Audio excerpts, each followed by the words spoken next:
네, 안녕하세요. 하프 모의고사 52회차 해설 강의 시작하겠습니다. 오늘은 좀 뭐라 그럴까?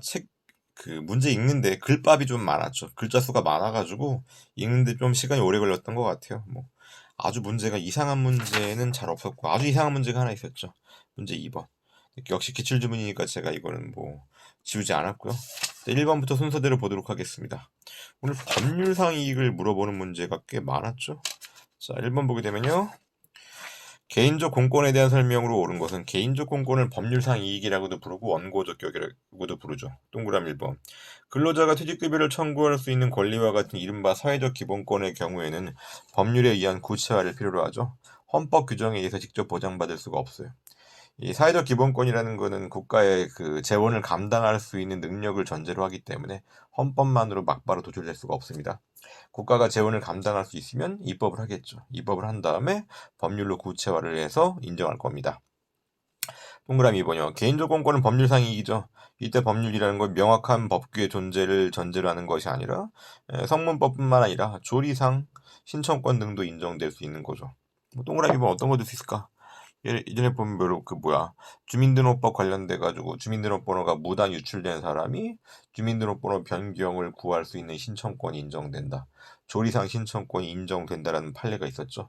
물론 지금은 주민등록법 개정으로 법규상 신청권이 인정되지만 그런 경우 생각해 보자고요. 명확한 법규의 존재가 있는 경우가 일반적이겠지만 조리상 권리로 인정받을 수도 있다.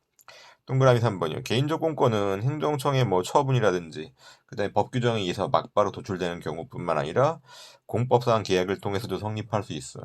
이것도 여러분 해설 한번 보세요. 보시게 되면은 제가 국민연금 임의가입자 여러분 전업주부 같은 경우 소득이 없기 때문에 국민연금에 반드시 가입해야 되는 건 아니거든요. 그런데 전업주부의 경우에도 국민연금에 가입하는 경우가 있어. 왜? 그걸 임의가입이라고 하는데 임의가입을 하면 나중에 어때요? 연금을 받을 수 있으니까. 그래서 임의가입해서 연금 수급권이 발생하는 경우 이게 상대방이 신청한 거죠. 공법상 계약을 통해서 개인적 공권이 성립하는 사례고 동그라미 4번이요.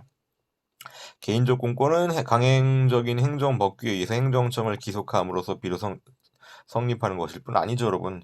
개인적 공권 인정되려면 강행 법규성만으로는 부족하고 뭐까지 사익 보호성까지 요구하는 거죠. 2번 보겠습니다. 행정 규칙에 대한 설명으로 옳지 않은 것은 사실 이번 문제가 좀 마음에 안 들었어요. 동그라미 1번 보게 되면 서울특별시가 정한 개인 택시 운송사업 면허 지침. 면허 지침이죠? 제목 자체가 통상의 행정 규칙에 해당합니다.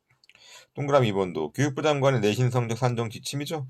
이것도 통상의 행정규칙에 해당하고 행정조직의 내부적 심사 기준을 시달하는 것에 불구하기 때문에 처분성이 인정되지 않는다. 동그라미 2번은 여러분 오해하면 안 되는 게 행정규칙은 처분성이 없다 이 뜻은 아니에요. 행정규칙의 경우에도 처분적 구시 생각해 보세요. 그럼 처분성이 있죠. 동그라미 2번이 처분성이 부인되는 거는요. 처분이라는 건 국민의 권리와 의무에 직접 영향을 미쳐야 되잖아요. 이 직접이란 말이 뭡니까? 영어 수고로 하게 되면요. from 행정청 to 상대방인 국민이야. 그러니까 from 행정청 to 상대방.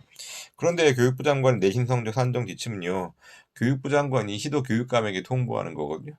그러니까 행정기관 상호간 행위로서 내부적 행위에 불과한 거죠. 따라서 처분성의 개념 요소 중에서 직접성이 부인되는 거예요. 처분성이라는 것은 국민의 권리와 의무에 직접 영향을 미쳐야 되거든요. 동그라미 3번이 좀 마음에 안 들어요. 구 노인복지법 및 같은 법 시행령은 65세 이상의 자에게 노령수당의 지급을 규정하고 있는데 65세 이상 국민 모두에게 지급하는 건 아니고 그 누가 지급받을 것인지는 노인복지사업 지침에서 정하고 있거든요.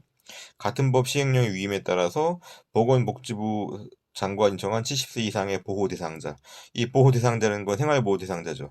이건 문제가 안 되는데 70세 이상으로 규정한 게 문제가 됐습니다. 자, 법에서 상위법에서 분명히 65세 이상이라 그랬죠. 근데 지금 하위 법령에서 뭐로 바꿔버렸습니까? 70세 이상으로 바꿨죠. 그렇기 때문에 여러분 이거는 상위 법령에 위반되는 그 하위 법령으로서 그 법령으로서 지금 그리고 보니까 그 노인복지사업지침은 행정규칙이잖아요. 상위 법령에 위반되는 행정규칙으로서 효력이 부인되는 겁니다. 근데 일단 동그라미 3번은 단계적으로 살펴볼 필요가 있어요. 그 해설 한번 보세요. 노인복지사업지침이 상위 법령과 결합하여서 국민의 권리와 의무를 규율하는 법령 보충적인 행정규칙인 건 맞잖아요. 노인복지사업 지침에서 정한 요건을 충족해야지 노령수당이 지급되니까. 그래서 법령 보충적인 행정규칙으로서 일단 법규성이 인정된다라는 게 동그라미 3번 선지의 내용이에요. 그래서 법규 명령의 성질을 가진다. 그래서 동그라미 3번을 여러분 맞는 내용으로 맞는 그 선지를 처리를 했는데, 솔직히 말하면 마음에 안 드는 게 제가 적어놨지만 상위 법령이 위반되기 때문에 무효죠. 상위 법령이 위반되기 때문에 무효인 거는 법규 명령에 해당하지 않는 거지 사실은. 법규 명령은 법규성이 있어야 되는데 상위 법령이 위반돼서 법규성이 없는 거잖아. 그런데 출제 교수는요, 자긴 이걸 단계적으로 파악하겠다는 얘기예요. 일단 법령 보충적인 행정규칙으로서 법규 명령인 건 맞는데 무효라는 거는, 상위 법령이 위반돼서 무효라는 건 그 다음 단계의 문제다. 그런 식으로 출제를 한 겁니다. 동그라미 4번 보게 되면요, 법령 보충적인 행정규칙이 상위 법령과 결합해서 그 위임 한계를 벗어나지 않는 범위 내에서만 대외적 구속력을 발생한다. 그러니까 동그라미 3번과 동그라미 4번을 첫 번째 단계와 두 번째 단계, 노인복지 사업 지침에 대해서 첫 번째 단계에 대한 내용이 동그라미 3번이고, 그리고 두 번째 단계로서 대외적 구속력이 없다는 걸 동그라미 4번 선지로 자기 마음대로 이렇게 한 겁니다. 사실 솔직히 얘기하면 동그라미 3번도 틀렸어요. 대외적 구속력이 없으면 법규 명령이 아니지. 상위 법령이 위반돼서 무효면 법규 명령이 아닌 거지. 다만 제가 항상 그렇지만 제가 수정 안 한다 그랬죠? 동그라미 1번이 명확하기 때문에. 이번에 동그라미 1번이 선지가 틀린 지문이라는 게 명확하다고요. 이제 문제 3번 넘어가겠습니다. 명령적인 행정행위에 대한 설명으로 옳지 않은 것은, 명령적 행정행위는 하호면 세 가지가 있죠. 동그라미 1번. 위법한 하명으로 권리가 침해당한 차는 취소 소송이나 무효 등 확인 소송을 제기해서 위법 상태를 제거할 수 있고, 한편 여러분, 취소 판결 받지 않더라도 손해배상 청구 소송을 제기할 수도 있죠. 후소 법원이 선결 문제 판단이 가능한 경우가 손해배상 청구 소송이잖아요. 반면에 부당이득 반환 청구 소송의 경우에는 먼저 취소 판결을 받아야 되고. 동그라미 2번이요. 허가가 기속행위인지 재량행위인지 여부는 개별 법령이 정하는 바에 따라서 문헌을 살펴봐야 되겠죠. 하여한다라고 되어 있으면은 기속행위, 할 수 있다라고 되어 있으면은 재량행위고, 그리고 하여한다 혹은 할 수 있다로 정확하게 나와 있지 않으면요, 여러 가지 규정을 종합적으로 고려해서 판단하는 거죠. 동그라미 3번. 허가를 받은 후에 할 수 있는 행위를 허가를 받지 않고 행한다. 무허가 행위죠. 일반적으로 행정상 강제 집행 또는 행정벌이 가해지며 무허가 유흥주점 생각하면 되는 거죠. 경우에 따라서 무효가 된다. 어떤 거 될 수 있을까? 무허가 마약 판매. 이건 여러분 위법성의 정도가 너무 중하죠. 그렇기 때문에 허가를 받지 않고 마약 판매하는 거는 사법상 계약의 효력도 부인하는 겁니다. 뭐 마약을 여러분 아예 못 파는 건 아니잖아. 모르핀 같이 진통제, 마약적인 성분, 이거 말기 암 환자라든지 이런 경우에 사용할 수 있잖아요. 하지만 그런 경우에 허가를 받아야 된다고요. 허가 안 받으면 마약 판매 자체가 무효다. 동그라미 4번은요. 예외적 승인은 위험 방지를 대상으로 하고 바뀌었죠. 통상의 허가가 위험 방지를 대상으로 하는 것이고, 사회적으로 유효한 행위를 대상으로 예외적으로 승인해 주는 게 예외적 승인이죠. 4번이요. 행정행위 부관에 대한 설명으로 옳은 것을 모두 고르려. 기억이요.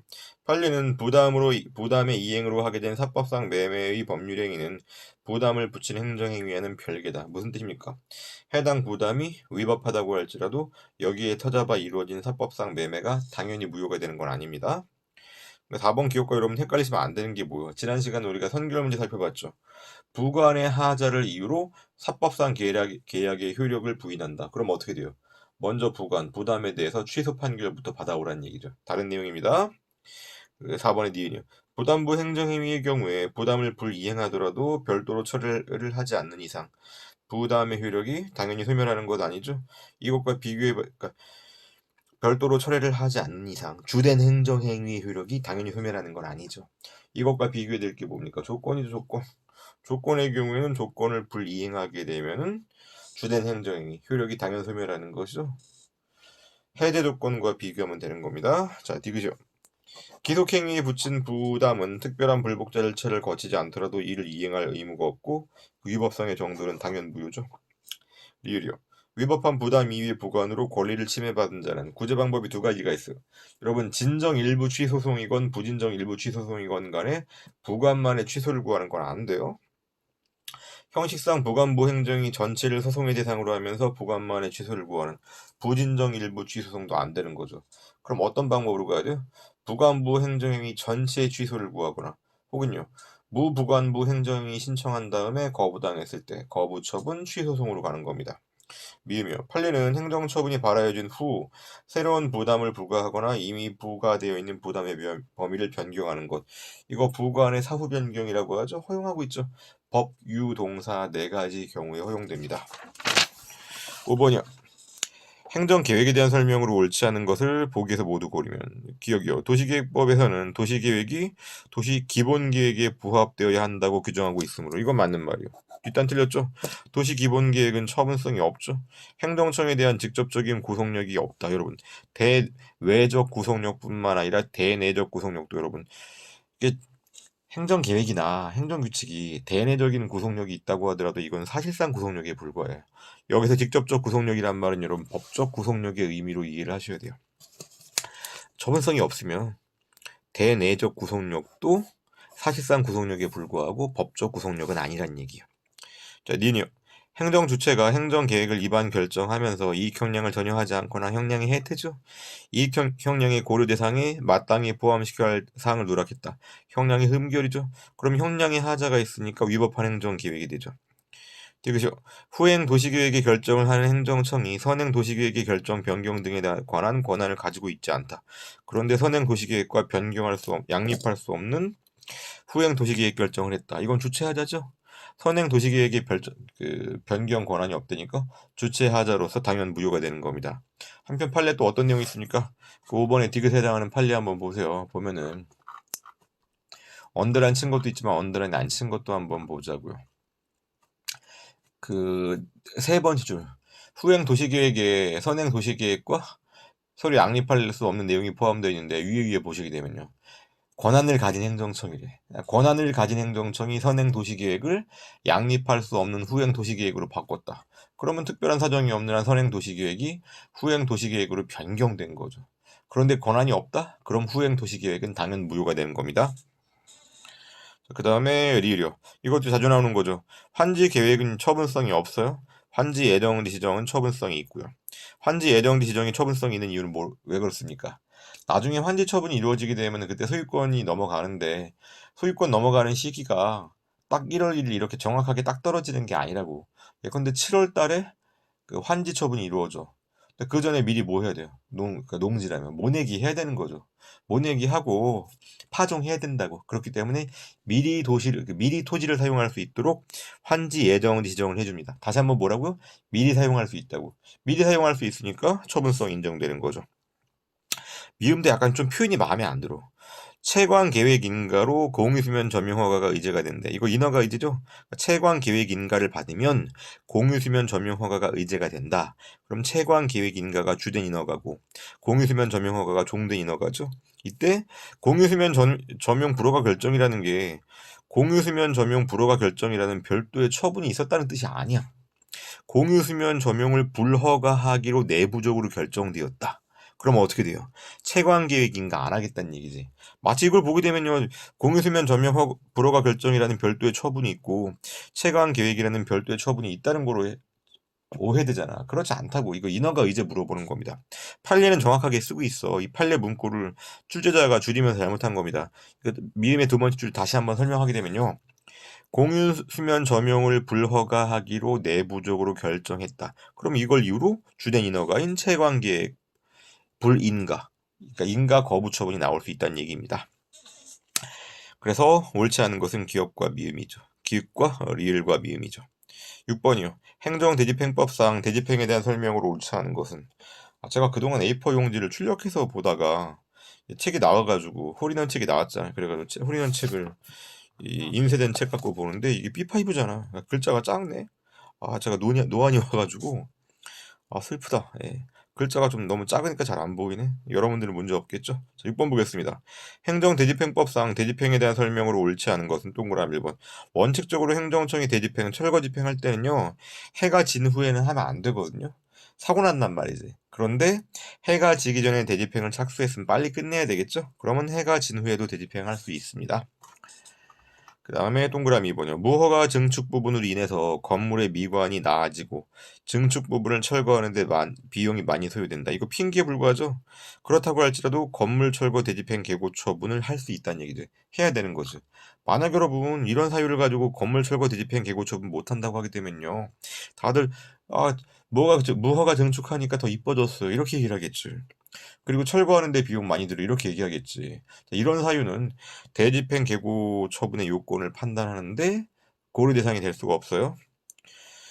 동그라미, 동그라미 2번 관련돼서 이익 형량을 해봐야 돼. 근데 이건 앞에 나와 있는 내용은요. 이익 형량의 사유도 될 수가 없는 겁니다. 동그라미 3번 계고 처분의 후속 절차인 대집행 위법이 있다. 그럼 후속 절차가 잘못된 거죠? 그럼 후속 절차에 대한 취소소송 제기하면 되는 거라니까? 후속 절차의 위법성이 있음을 이유로 선행 처분이 잘못되었다라고 주장할 수는 없다. 하자의 승계는 선행 처분의 하자가 후행 처분으로 넘어가는 거지. 후행 처분의 하자가 선행 처분으로 백할 수는 없어요. 그 다음 동그라미 4번이요. 건축법에 위반해서 증개축함으로써 철거 의무가 있다고 할지라도 그 철거 의무를 대집하려면 계고 처분을 하려면 다른 방법으로는 그 이행의 확보가 어렵고 그 불이행을 방치함에 심의 공익을 해야 하는 것으로 인정되는 경우에 한한다. 맞는 말이고 여러분 동그라미 4번은요. 동그라미 2번과 비교해 보세요. 헷갈리시면 안 돼요. 동그라미 4번 어떤 거냐면요. 그 벌집 그래서 다세대 주택을 짓는데 1층, 2층, 3층으로 짓는데 이게 처음에 건축할 때 뭐가 실수가 있어가지고 1층에 화장실과 주방이 없어. 그러면 2층, 3층 그러니까 1층 살고 있는 사람들이 아침에 화장실 가러 2층, 3층으로 가고 그 다음에 주방이 없으니까 요리를 못해. 요리하러 그 다음에 저녁에는 2층, 3층 가는 거예요. 그럼 1층과 2층, 3층 사이에 싸움 나겠죠. 그렇기 때문에 어쩔 수 없이 1층에다가 부엌도 만들고 화장실도 만들었단 말이에요. 물론 허가를 안 받고. 그럼 이거 무허가 증축에 해당하는 거죠. 여기에 대해서 철거 집행하는 게 맞는지가 문제가 되는데 딴 것도 아니고 화장실이고 부엌이죠. 그리고 원래는 있어야 되는 거잖아. 이런 경우는 이익 형량 해보니까 공익보다 침해받는 사익이 더 크다. 그런 경우에는 철거 집행하지 말라는 게 동그라미 4번 판례고 동그라미 2번은 비교해 보시니까요. 동그라미 2번의 경우에는 건물 미관 그리고 증축 부분을 철거하려면 비용 많이 소요돼요. 이건 개소리죠. 7번 보겠습니다. 행정조사에 대한 설명으로 옳은 것과 옳지 않은 것을 바르게 표기하는 것은 기억이요. 행정조사는 그 실효성 확보를 위해서 수시조사. 수시라는 거는 언제든지 가고 싶을 때 가겠다는 얘기죠. 그럼 상대방은 불안해서 할 수가 없죠. 세무조사 같은 경우에도 가고 싶을 때마다 세무조사, 수시조사하러 간다. 그럼 상대방의 법적 안정성, 예측 가능성을 너무 많이 침해하죠. 그렇기 때문에 정기조사가 원칙이요. 자, 니은이요. 행정절차법은 행정조사 절차에 관한 명문의 근거 규정을 두고 있다. 행정절차법에 적용된 규정을 두고 있는 건 처신확공 개입행지고 행정조사 절차는요. 행정조사기본법에 규정이 있습니다. 디귿이요. 국세기본법에 따라 금지가 되는 재조사에 기초하여 이루어진 과세처분은 절차상 하자가 있죠. 그러니까 위법한 거죠. 절차상 하자라고 얘기도 좋고 독수독과 이론 제가 설명했잖아요. 독수 독나무에서 독과일이 열린다. 그렇게 봐도 좋고 리을이요. 우편물 통관 검사는 행정조사죠. 그 과정에서 우편물의 개봉, 시료 채취, 성분 분석 등의 검사가 이루어진다. 이건 행정조사이기 때문에 압수수색 영장 없이 진행되더라도 위법하다고 할 수 없다. 영장을 필요로 하는 거는 범죄 수사라야 되는 거죠. 8번이요. 행정절차법상 입법 예고를 하지 않아도 되는 사유. 이게 입법 예고를 하지 않아도 되는 사유. 최근에 자주 나오고 있죠? 8번에 해당하는 해설 한번 볼까요? 자주 나오긴 한데 쉬워요, 여러분. 행정 입법을 하는 경우에는요. 국민에게 알려줄 필요가 있잖아요. 정보 제공해야 되기 때문에 원칙에 따라 입법 예고를 하는 게 맞아요. 재정 개정 폐지하는 경우엔. 법령은 여러분 법률 및 법규 명령은 법규성이 있잖아. 국민의 권리와 의무를 규율한다고요. 그럼 국민에게 미리 알려줘야 되겠지. 입법 예고가 필요한데 다만 1호부터 5호의 사유에 해당하는 경우 이런 경우는 예고 안 할 수 있다. 1호 뭔가 긴급하다. 2호 단순한 집행에 불과하다. 3호는 국민의 권리 등과 관련이 없다. 4호는요. 단순한 표현 수정이다. 5호는요. 예고하면 오히려 예고하는 게 공공의 안전 복리를 해칠 우려가 있다. 딱 1번부터 5번까지 사유 보더라도 야 이런 경우는 예고 안 해도 되겠네. 쉽게 판단할 수 있잖아요. 네, 객관식 나오면 그냥 주는 문제입니다. 9번이요. 행정소송의 원고 적격에 대한 설명으로 옳지 않은 것은 9번 문제나 그다음에 1번 문제나 둘 다 개인적 공권 원고 적격 법률상이 다 같은 말이잖아요. 동그라미 1번이요. 면허나 인허가 등의 수익적인 행정처분의 근거가 되는 법률이 해당 업자들 사이에서 과당 경쟁으로 인한 경영의 불합리를 방지하는 것도 그 목적. 원들은 쳐볼까요? 두 번째 줄에 해당 업자들 사이의 과당 경쟁으로 인한 경영의 불합리를 방지. 이거 다른 말로 바꾸면 사익보호성이죠. 그렇다면 다른 업자에 대한 면허가 인하허가 등의 수익적인 행정 처분에 대해서 기존 업자의 경우에는 다툴 수 있는 법률상 이익, 원고 적격이 인정된다. 동그라미 2번이요. 영업권 광업권 설정 허가 처분과 그에 따른 광산 개발로 인해서 재산상 환경상 이익의 침해를 받거나 받을 우려가 있는 토지나 건축물의 소유자와 점유자 또는 이해관계 및 주민들. 인근 주민들 같은 경우는 환경상 이익의 침해가 있을 수 있고, 토지나 건축물의 소유자 같은 경우는 재산상 이익의 침해가 있을 수 있겠지. 광산 개발하게 되면 여러분 어때요? 오염물질 배출되니까 인근 주민들의 환경상 이익을 침해하고, 광산 개발한다고 땅으로 깊이 파괴되면요, 집안 침하돼서 건물이 붕괴한다든지 인근 토지가 피해를 볼 수 있잖아요. 그러니까 이땐 재산상 이익도 법률상 이익이 되는 겁니다. 그렇다면은 그 처분 전과 비교해서 수인한도, 견딜 수 있는 한도를 넘는 재산상 환경상 이익의 침해를 받는다면 원고 적격을 인정받을 수 있는 거죠. 동그라미 2번 같은 경우는 광업권이기 때문에 재산상 이익의 침해를 받는 인근 주민도 보호 대상이 되는 겁니다. 단순히 환경영향평가 대상 사업이다, 이렇게 나오면요, 환경영향평가 대상 사업 내에서 토지나 건축물을 소유한 것만 갖고는 안 돼. 토지나 건축물 소유의 경우에는 환경상 이익의 침해가 없으니까. 그런데 이건 환경권뿐만 아니라 광업권에 따라서 인근 그 토지나 건물 소유자의 재산상 이익의 침해가 문제가 될 수 있어요. 동그라미 3번이요. 행정처분의 직접 상대방이 아닌 제3자라고 할지라도 당해 처분으로 인해서 법률상 보호되는 이익을 침해당한 경우, 가장 대표적인 게 인근 주민, 그리고 경업자, 경원자죠. 그렇다면 법률상 이익이 인정되는 거죠. 동그라미 4번도 자주 나오는 내용이죠. 법인의 주주가 그 처분으로 인해서, 그 처분이라는 게 법인에 대한 제재예요. 그런데 법인에 대한 제재는 누가 다퉈야 돼요? 해당 법인이 다투는 거지. 주주가 다툴 일이 아니라고. 주주의 주가가 떨어지는데요, 주가 떨어지는 거는요, 반사적 이익에 불과합니다. 그런데 그 처분으로 인해서 궁극적으로 주식이 소각되거나 주주의 법인에 대한 권리가 소멸되는 등 주주의 지위에 중대한 영향을 초래하게 된다. 그러니까 법인 자체가 망하는 경우죠. 이런 경우에 그 처분의 성질상 당해 법인이 이를 다툴 것을 기대할 수 없고, 달리 주주의 지위를 보존할 구제 방법이 없는 경우라면 주주도 그 처분에 대해서 법률상 이해관계를 가지기 때문에 그 취소를 구할 원고 적격이 있다. 지금 해당 법인에 대한 해산 처분이다. 그럼 법인에 대한 해산 처분이 이루어지면 법인이 맛이 가죠. 근데 법인이 못 다툴 수도 있다고. 맛이 간 상황이기 때문에 이때는 법인이 해산되면 주식이 휴지 조각된다. 그러면은 주주들이 다툴 수도 있다는 얘기. 10번이요. 다음은 행정소송법상 제소기간에 대한 설명이다. 기억부터 미음에 들어갈 내용은, 취소 소송은 처분 등이 있음을 안 날로부터 90일 내에 제기해야 한다. 다만 행정심판 청구를 할 수 있는 경우에는, 또는 행정청이 행정심판 청구를 할 수 있다고 잘못 알린 경우에, 결국 재결을 거친 경우죠. 이때 행정심판 청구가 있을 때의 기간은 재결서 정보를 송달받은 날로부터 기산하는 거죠. 그러니까 재결서 정보를 송달받아서 안 날로부터 90일, 있은 날로부터 1년 되는 겁니다. 한편 취소소송은 처분 등이 있은 날로부터 1년이죠. 경고함은 제기하지 못한다. 다만 정당한 사유가 있는 경우에는 그러하지 아니하다. 이거 조문 자체를 그냥 그대로 물어보는 거죠. 답 찾는 건 쉬웠고, 하나 추가해 볼까? 정당한 사유가 있는 경우 뭐 얘기하는 겁니까? 연탄 공장에 대한 영업 허가야. 그런데 연탄 공장 주인이요, 연탄 공장 영업 허가를 받은 다음에, 처분이 있은 날이죠, 1년이 경과한 다음에 연탄 공장 영업을 개시했어. 그럼 처분이 있은 날로부터 1년 지났죠. 그러면 원칙적으로는 인근 주민이 소송 제기 못하겠네. 하지만 인근 주민은 억울하죠. 해당 연탄 공장이 영업을 안 하니까 몰랐단 말이지. 이런 경우에는 처분이 있은 날로부터 1년을 경고했다고 할지라도 정당한 사유가 있기 때문에 안 나. 언제 알게 되겠습니까? 굴뚝이 연기가 나면 그때 비로소 알게 되는 거죠. 연탄 공장 가동하게 되면. 그런 경우에는 안 날로부터 90일 이내에 소송을 제기할 수 있다는 데요. 자, 이렇게 해서 10번까지 끝냈고요. 제가 오늘 좀 힘들어서, 힘든 이유가 이게 글자가 작아가지고 내일부터 다시 그냥 A4 출력해야겠다. 네, 수고하셨습니다.